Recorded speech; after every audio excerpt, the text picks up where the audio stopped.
I am all in favor of your idea that we should go back to our old plan of having a more or less set subject, an agendum for our letters. When we were last separated, the correspondence languished for lack of it. How much better we did in our undergraduate days with our interminable letters on the Republic and classical meters, and what was then the new psychology. Nothing makes an absent friend so present as a disagreement. Prayer, which you suggest, is a subject that is a good deal in my mind. I mean private prayer. If you are thinking of corporate prayer, I won't play. There is no subject in the world, always excepting sport, on which I have less to say than liturgiology, and the almost nothing which I have to say may as well be disposed of in this letter. I think our business as laymen is to take what we are given and make the best of it. And I think we should find this a great deal easier if what we were given was always and everywhere the same. To judge from their practice, very few Anglican clergymen take this view. It looks as if they believe people can be lured to go to church by incessant brightenings, lightenings, lengthenings, abridgments, simplifications, and complications of the service. And it is probably true that a new keen vicar will usually be able to form within his parish a minority who are in favor of his innovations. The majority, I believe, never are. Those who remain, many give up church-going altogether, merely endure. Is this simply because the majority are hidebound? I think not. They have a good reason for their conservatism. Novelty, simply as such, can have only an entertainment value, and they don't go to church to be entertained. They go to use the service, or, if you prefer, to enact it. Every service is a structure of acts and words through which we receive a sacrament, or repent, or supplicate, or adore. And it enables us to do these things best. If you like, it works best when, through long familiarity, we don't have to think about it.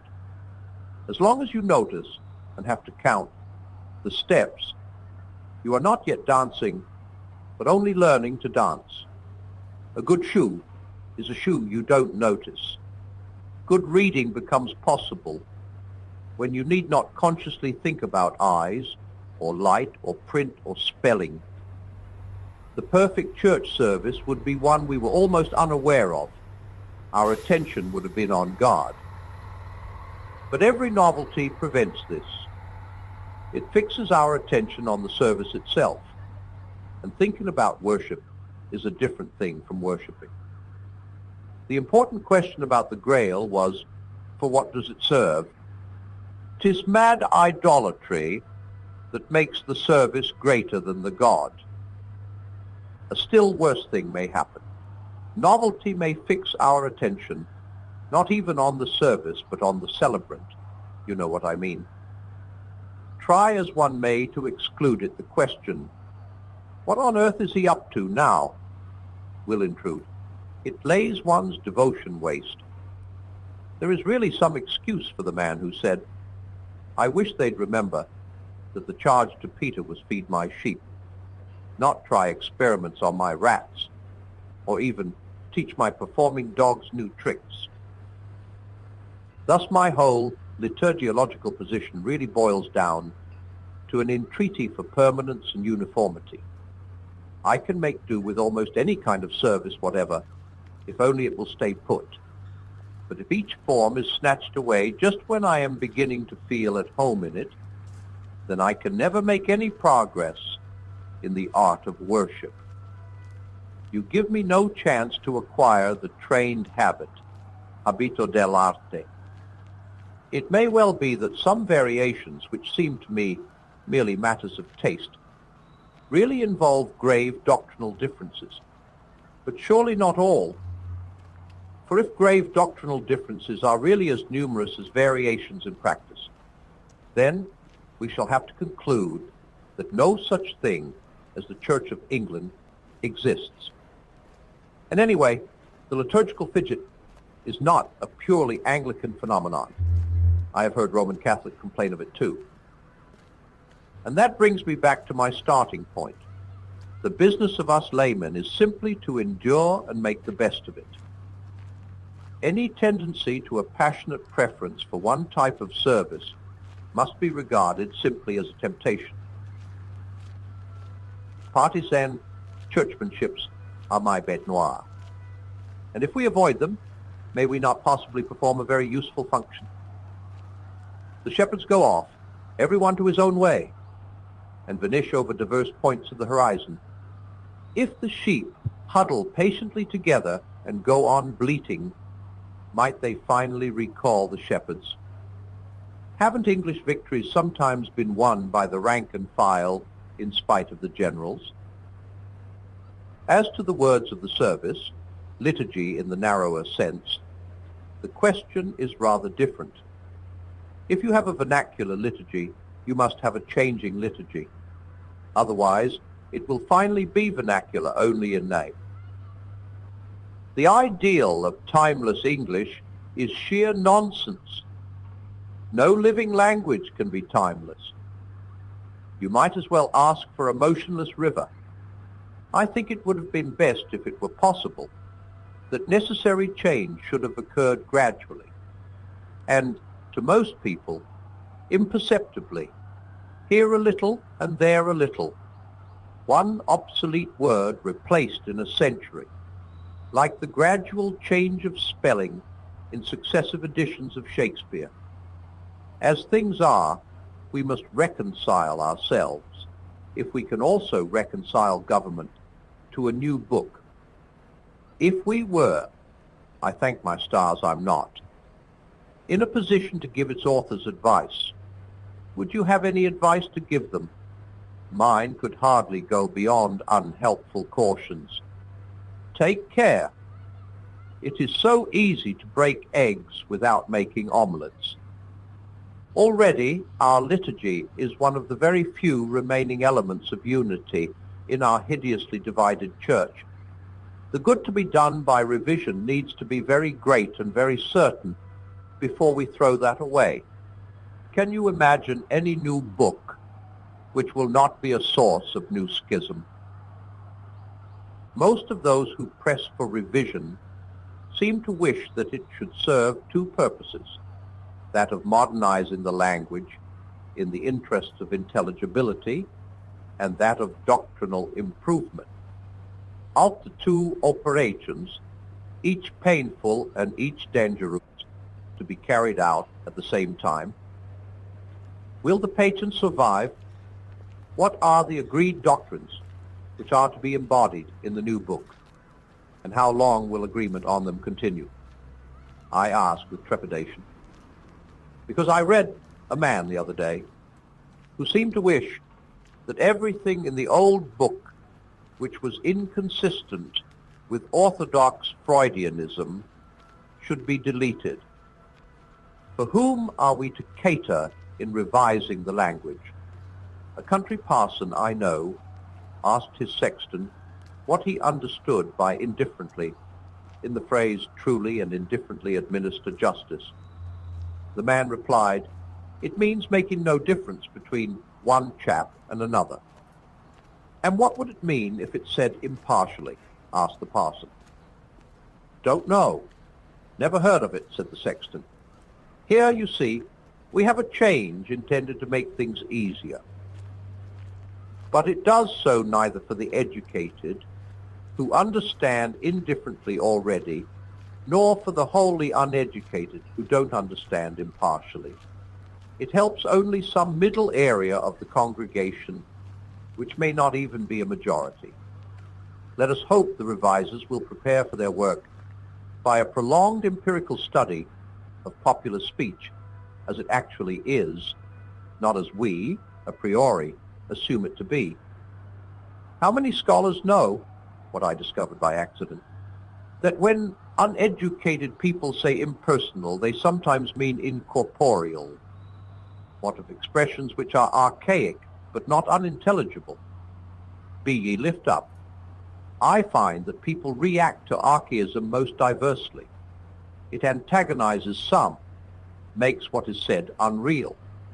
To others, not necessarily more learned, it is highly numinous and a real aid to devotion. We can't please both. I know there must be change. But is this the right moment?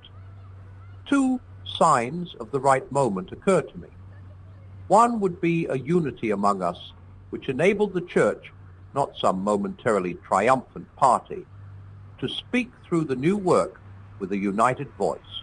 The other would be the manifest presence somewhere in the Church of the specifically literary talent needed for composing a good prayer. Prose needs to be not only very good, but very good in a very special way. If it is to stand up to reiterated reading aloud. Cranmer may have his defects as a theologian, as a stylist. He can play all the moderns and many of his predecessors off the field. I don't see either sign at the moment. Yet, we all want to be tinkering. Even I would gladly see, let your light so shine before men, removed from the offertory.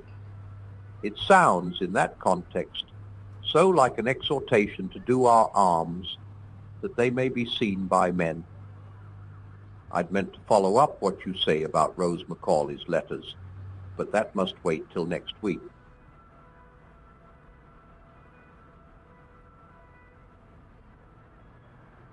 Why, you say that my view of church services is man-centered and too concerned with mere edification. How does this follow from anything I said? Actually, my ideas about the sacrament would probably be called magical by a good many modern theologians. Surely the more fully one believes that a strictly supernatural event takes place, the less one can attach any great importance to the dress, gestures, and position of the priest. I agree with you that he is there not only to edify the people, but to glorify God. But how can a man glorify God by placing obstacles in the way of the people? Especially if the slightest element of clerical one-upmanship, I owe the phrase to a cleric, underlies some of his eccentricities. How right is that passage in the Imitation where the celebrant is told, consult not your own devotion, but the edification of your flock. I've forgotten how the Latin runs. Now, about the Rose Macaulay letters. Like you, I was staggered by this continual search for more and more prayers. If she were merely collecting them as objets d'art, I could understand it. She was a born collector. But I get the impression that she collected them in order to use them, that her whole prayer life depended on what we may call ready-made prayers, prayers written by other people. But though, like you, staggered, I was not, like you, repelled. One reason is that I had, and you hadn't, the luck to meet her. Make no mistake, she was the right sort, one of the most fully civilized people I ever knew. The other reason, as I have so often told you, is that you are a bigot. Broaden your mind, Malcolm, broaden your mind. It takes all sorts to make a world, or a church. This may be even truer of a church. If grace perfects nature, it must expand all our natures into the full richness of the diversity which God intended when he made them, and heaven will display far more variety than hell. One fold doesn't mean one pool. Cultivated roses and daffodils are no more alike than wild roses and daffodils. What pleased me most about a Greek Orthodox Mass I once attended was that there seemed to be no prescribed behavior for the congregation. Some stood, some knelt, some sat, some walked. One crawled about the floor like a caterpillar. And the beauty of it was that nobody took the slightest notice of what anyone else was doing. I wish we Anglicans would follow their example. One meets people who are perturbed because someone in the next pew does or does not cross himself. They oughtn't even to have seen, let alone censured. Who art thou that judgest another's servant? I don't doubt, then, that Rose Macaulay's method was the right one for her. It wouldn't be for me any more than for you. All the same, I am not quite such a purist in this matter as I used to be. For many years after my conversion, I never used any ready-made forms except the Lord's Prayer. In fact, I tried to pray without words at all, not to verbalize the mental acts. Even in praying for others, I believe I tended to avoid their names and substituted mental images of them. I still think the prayer without words is the best, if one can really achieve it. But I now see that in trying to make it my daily bread, I was counting on a greater mental and spiritual strength than I really have. To pray successfully without words, one needs to be at the top of one's form. Otherwise, the mental acts become merely imaginative or emotional acts, and a fabricated emotion is a miserable affair. When the golden moments come, when God enables one really to pray without words, who but a fool would reject the gift? But he does not give it, anyway, not to me, day in, day out. My mistake was what Pascal, if I remember rightly, calls error of stoicism, thinking we can do always what we can do sometimes. And this, you see, makes the choice between ready-made prayers and one's own words rather less important for me than it apparently is for you. For me, words are, in any case, secondary. They are only an anchor, or, shall I say, they are the movements of a conductor's baton, not the music. They serve to canalize the worship or penitence or petition which might without them, such are our minds, spread into wide and shallow puddles. It does not matter very much who first put them together. If they are our own words, they will soon, by unavoidable repetition, harden into a formula. If they are someone else's, we shall continually pour into them our own meaning. At present, for one's practice changes, and I think ought to change, I find it best to make my own words the staple, but introduce a modicum of the ready-made. Writing to you, I need not stress the importance of the homemade staple. As Solomon said at the dedication of the temple, each man who prays knows the plague of his own heart, also the comforts of his own heart. No other creature is identical with me, no other situation identical with mine. Indeed, I myself and my situation are in continual change. A ready-made form can't serve for my intercourse with God any more than it could serve for my intercourse with you. This is obvious. Perhaps I shan't find it so easy to persuade you that the ready-made modicum has also its use. For me, I mean, I'm not suggesting rules for anyone else in the whole world. First, it keeps me in touch with sound doctrine. Left to oneself, one could easily slide away from the faith once given into a phantom called my religion. Secondly, it reminds me what things I ought to ask, perhaps especially when I am praying for other people. The crisis of the present moment, like the nearest telegraph post, will always loom largest. Isn't there a danger that our great permanent objective necessities, often more important, may get crowded out? By the way, that's another thing to be avoided in a revised prayer book. Contemporary problems may claim an undue share, and the more up-to-date the book is, the sooner it will be dated. Finally, they provide an element of the ceremonial. On your view, that is just what we don't want. On mine, it is part of what we want. I see what you mean when you say that using ready-made prayers would be like making love to your own wife out of Petrarch or Donne. Incidentally, might you not quote them to such a literary wife as Betty? The parallel won't do. I fully agree that the relationship between God and a man is more private and intimate than any possible relation between two fellow creatures. Yes, but at the same time there is, in another way, a greater distance between the participants. We are approaching, well, I won't say the wholly other, for I suspect that is meaningless, but the unimaginably and insupportably other. We ought to be, sometimes I hope one is, simultaneously aware of closest proximity and infinite distance. You make things far too snug and confiding. Your erotic analogy needs to be supplemented by, I fell at his feet as one dead. I think the low church milieu that I grew up in did tend to be too cozily at ease in Sion.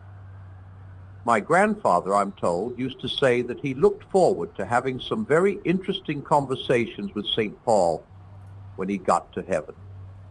Two clerical gentlemen talking at ease in a club. It never seemed to cross his mind that an encounter with St. Paul might be rather an overwhelming experience, even for an evangelical clergyman of good family.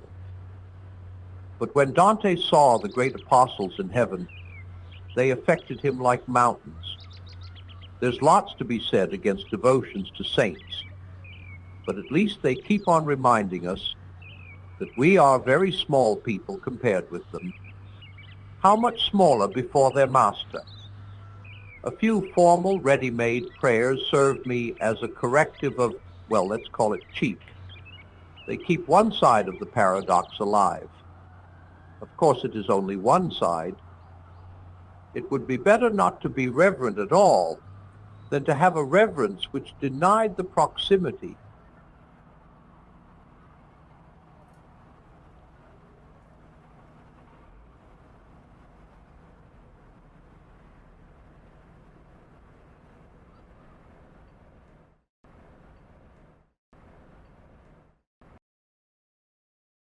Thank God. What a mare's nest! Or more grimly, what a rehearsal. It is only 24 hours since I got Betty's wire, and already the crisis seems curiously far away, like at sea. Once you have doubled the point and got into smooth water, the point doesn't take long to hide below the horizon. And now, Yoletta, I'm not at all surprised at your feeling flattened rather than joyful. That isn't ingratitude. It's only exhaustion.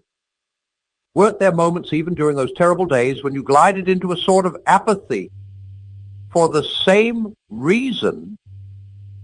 The body, bless it, will not continue indefinitely supplying us with the physical media of emotion.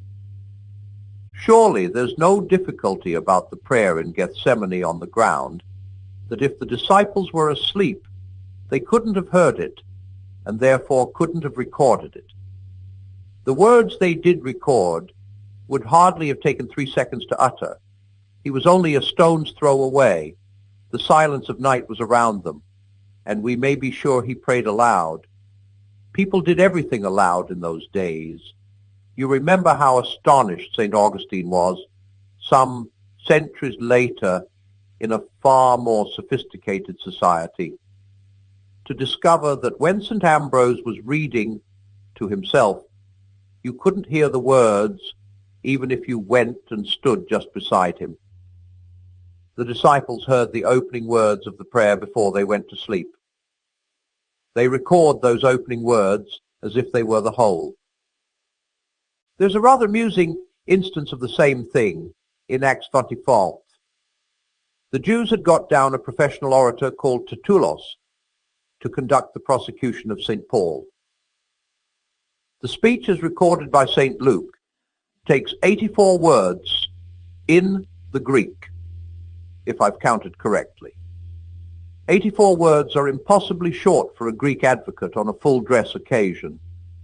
Presumably then, they are a précis, but of those 80-odd words, 40 are taken up with preliminary compliments to the bench, stuff which, in a précis on that tiny scale, ought not to have come in at all. It is easy to guess what has happened. St. Luke, though an excellent narrator, was no good as a reporter. He starts off by trying to memorize, or to get down, the whole speech verbatim, and he succeeds in reproducing a certain amount of the exordium, the style unmistakable. Only a practicing rhetoric ever talks that way. But he is soon defeated.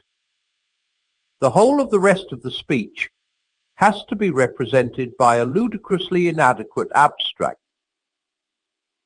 But he doesn't tell us what has happened, and thus seems to attribute to Tertullus a performance which would have spelled professional ruin. As you say, the problems about prayer which really press upon a man when he is praying for dear life are not the general and philosophical ones. They are those that arise within Christianity itself. At least, this is so for you and me. We have long since agreed that if our prayers are granted at all, they are granted from the foundation of the world. God and his acts are not in time. Intercourse between God and man occurs at particular moments for the man, but not for God.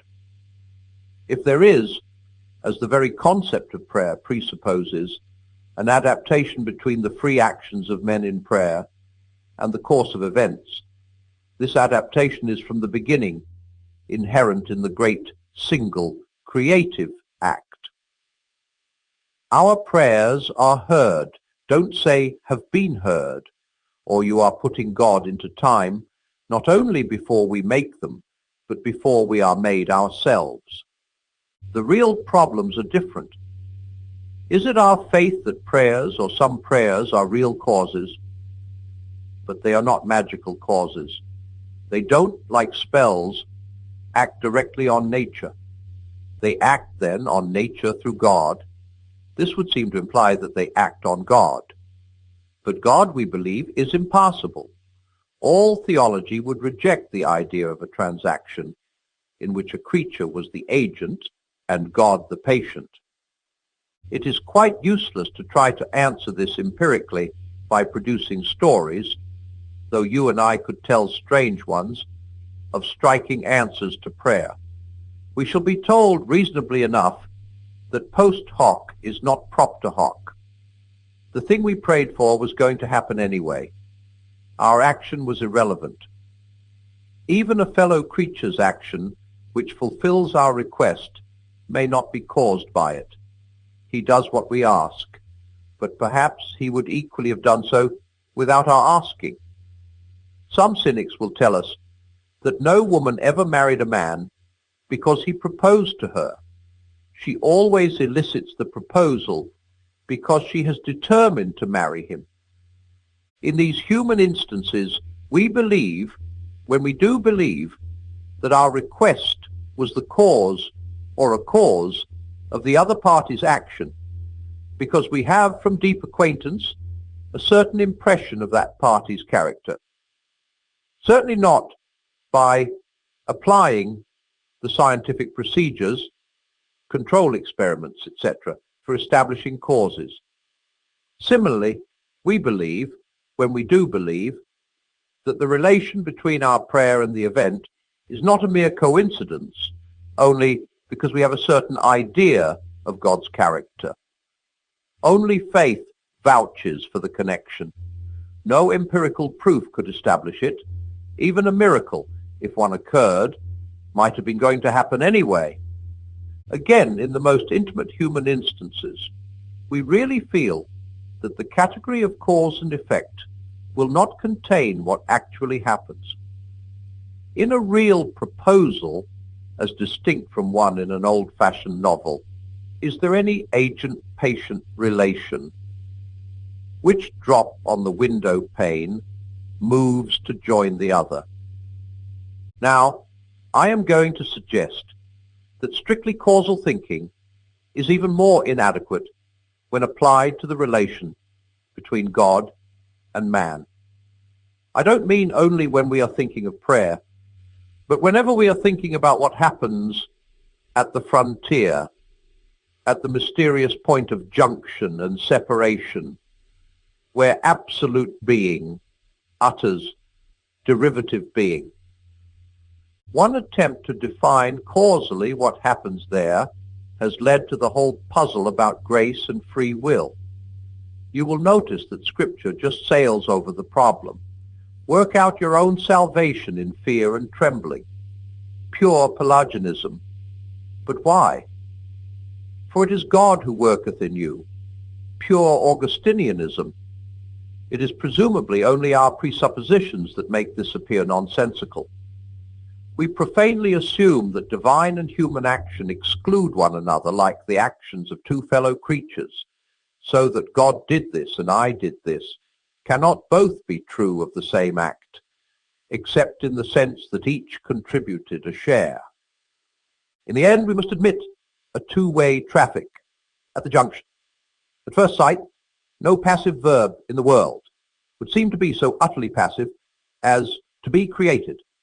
Does it not mean to have been non-entity?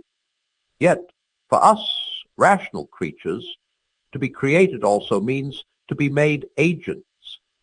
We have nothing that we have not received, but part of what we have received is the power of being something more than receptacles. We exercise it, no doubt, chiefly by our sins. But they, for my present argument, will do as well as anything else, for God forgives sins. He would not do so if we committed none. Whereto serves mercy but to confront the visage of offence?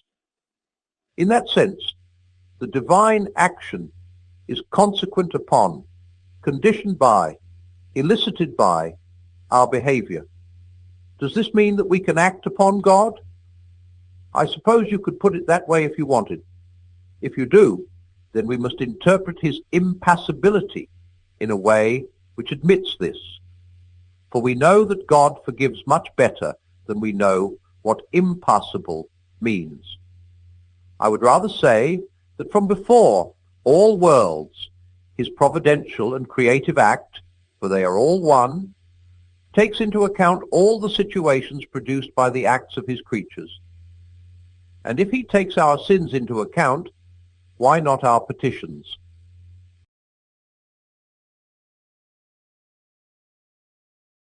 I see your point, but you must admit that Scripture doesn't take the slightest pains to guard the doctrine of divine impassibility.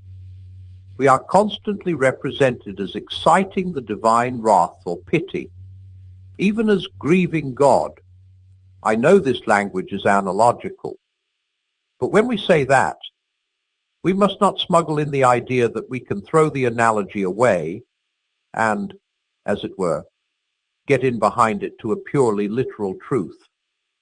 All we can really substitute for the analogical expression is some theological abstraction. And the abstraction's value is almost entirely negative. It warns us against drawing absurd consequences from the analogical expression by prosaic extrapolations. By itself, the abstraction impassible can get us nowhere. It might even suggest something far more misleading than the most naif Old Testament picture of a stormily emotional Jehovah. Either something inert or something which was pure act, in such a sense that it could take no account of events within the universe it had created. I suggest two rules for exegetics. 1. Never take the images literally. 2.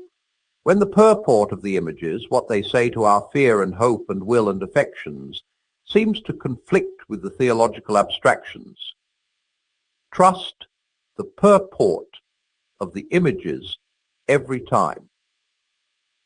For our abstract thinking is itself a tissue of analogies, a continual modeling of spiritual reality in legal or chemical or mechanical terms. Are these likely to be more adequate than the sensuous, organic, and personal images of Scripture, light and darkness, river and well, seed and harvest, master and servant, hen and chickens, father and child?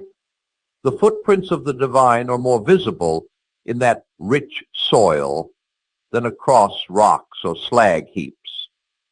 Hence what they now call demythologizing Christianity can easily be remythologizing it and substituting a poorer mythology for a richer. I agree that my deliberately vague expression about our prayers being taken into account is a retreat from Pascal's magnificent dictum. God has instituted prayer so as to confer upon his creatures the dignity of being causes. But Pascal really does suggest a far too explicit agent and patient relation, with God as the patient. And I have another ground for preferring my own more modest formula. To think of our prayers as just causes would suggest that the whole importance of petitionary prayer lay in the achievement of the thing asked for. But really, for our spiritual life as a whole, the being taken into account or considered matters more than the being granted. Religious people don't talk about the results of prayer. They talk of its being answered or heard. Someone said, "A suitor wants his suit to be heard as well as granted." In suits to God, if they are really religious acts at all and not merely attempts at magic, this is even more so. We can bear to be refused, but not to be ignored. In other words, our faith can survive many refusals if they really are refusals and not mere disregards. The apparent stone will be bread to us if we believe that a Father's hand put it into ours, in mercy or in justice or even in rebuke. It is hard and bitter, yet it can be chewed and swallowed. But if, having prayed for our heart's desire and got it, we then became convinced that this was a mere accident, that providential designs which had only some quite different end just couldn't help throwing out this satisfaction for us as a byproduct, then the apparent bread would become a stone, a pretty stone perhaps, or even a precious stone, but not edible to the soul. What we must fight against is Pope's maxim, the first almighty cause, acts not by partial, but by general laws. The odd thing is that Pope thought, and all who agree with him think, that this philosophical theology is an advance beyond the religion of the child and the savage and the New Testament. It seems to them less naive and anthropomorphic. The real difference, however, is that the anthropomorphism is more subtly hidden and of a far more disastrous type. For the implication is that there exists, on the divine level, a distinction with which we are very familiar on our own, that between the plan, or the main plan, and its unintended but unavoidable byproducts, whatever we do, even if it achieves its object, will also scatter round it a spray of consequences which were not its object at all. This is so even in private life. I throw out crumbs for the birds and provide, incidentally, a breakfast for the rats. Much more so in what may be called managerial life. The governing body of the college alters the time of dinner in hall, our object being to let the servants get home earlier. But by doing so, we alter the daily pattern of life for every undergraduate. To some, the new arrangement will be a convenience, to others the reverse. But we had no special favor for the first lot, and no spite against the second. Our arrangement drags these unforeseen and undesired consequences after it. We can't help this. On Pope's view, God has to work in the same way. He has his grand design for the sum of things. Nothing we can say will deflect it. It leaves him little freedom, or none, for granting or even for deliberately refusing our prayers. The grand design churns out innumerable blessings and curses for individuals. God can't help that. They're all byproducts. I suggest that the distinction between plan and byproducts vanish entirely on the level of omniscience, omnipotence, and perfect goodness. I believe this because even on the human level, it diminishes the higher you go. The better a human plan is made, the fewer unconsidered byproducts it will have, and the more birds it will kill with one stone, the more diverse needs and interests it will meet. The nearer it will come, it can never come very near, to being a plan for each individual. Bad laws make hard cases. But let us go beyond the managerial altogether. Surely a man of genius composing a poem or symphony must be less unlike God than a ruler. But the man of genius has no mere byproducts in his work. Every note or word will be more than a means, more than a consequence. Nothing will be present solely for the sake of other things. If each note or word were conscious, it would say, "The Maker had me myself in view and chose for me, with the whole force of his genius, exactly the context I required." And it would be right, provided it remembered that every other note or word could say no less. How should the true Creator work by general laws? To generalize is to be an idiot, said Blake. Perhaps he went too far. But to generalize is to be a finite mind. Generalities are the lenses with which our intellects have to manage. How should God sully the infinite lucidity of this vision with such makeshifts? One might as well think he had to consult books of reference, or that if he ever considered me individually, he would begin by saying, "Gabriel, bring me Mr. Lewis's file." The God of the New Testament, who takes into account the death of every sparrow, is not more, but far less anthropomorphic than Pope's. I will not believe in the managerial God and his general laws. If there is providence at all, everything is providential, and every providence is a special providence. It is an old and pious saying that Christ died not only for man, but for each man, just as much as if each had been the only man there was. Can I not believe the same of this creative act, which, as spread out in time, we call destiny or history?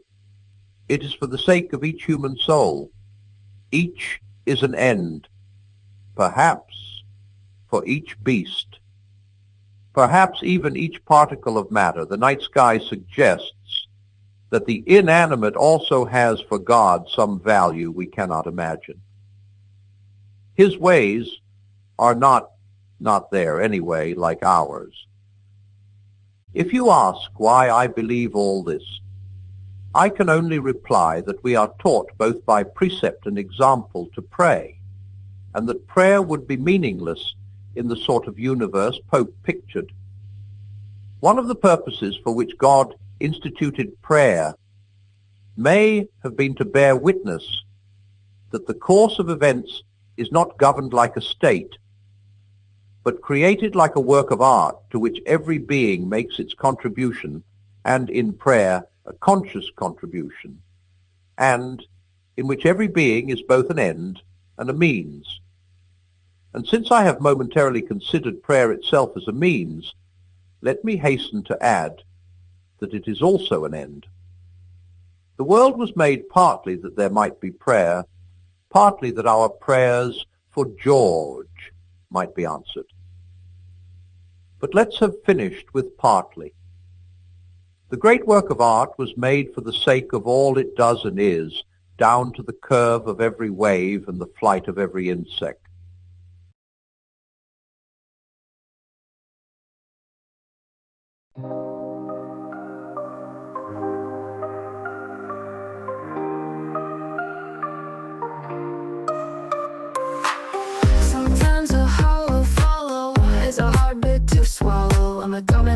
for treads in the deep, and it's on me and it's pulling me in. Oh, oh, oh, Geronimo, oh, oh.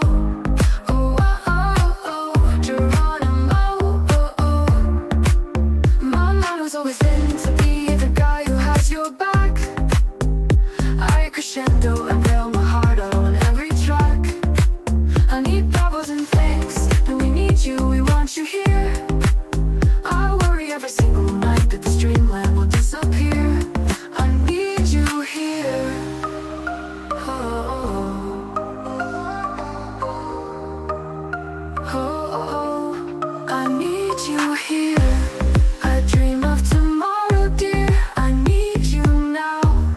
Our team is forever here in the deep end. It's so neat and it's pulling me in. Oh, oh, oh, oh, Geronimo. Oh, oh, oh, oh, calling out, it's a desperate shout. Can you hear me clear? When the starlight fades and the cheers die down,